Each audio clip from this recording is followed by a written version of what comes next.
So tonight, you take your ideals, you take your dreams, and dare to assume that you have already realized them.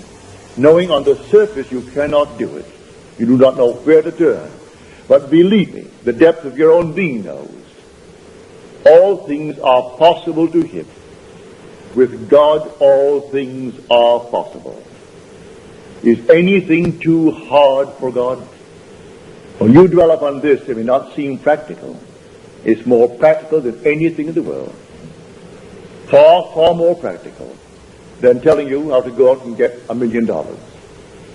But tonight, on this level, you formulate in your mind's eye the one you would like to be, man or woman.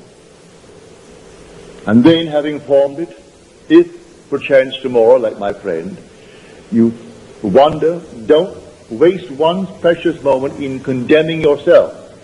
Forgive, forgive, forgive. And forgiveness means testing one's ability to enter into and partake of the nature of the opposite. So you find yourself in this state now, which is wandering away. Go back to that state that you have chosen. Go back, how often? 70 times 7. As often as it takes to keep the vision fixed, so that that mode will always be before the depth of your own being, for he works from the mode that you supply. So you supply him a glorious mode, but don't condemn yourself when you depart from it. Don't. Condemn no one. Leave them alone. The greatest mystery in the world, eternally taking place, eternally true. You take it to heart, and if you have it on tape, play it over and over.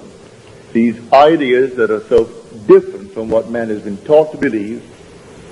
But now the secret is how to keep that divine vision in time of trouble. Go back to that state that you have chosen. How often? 70 times 7.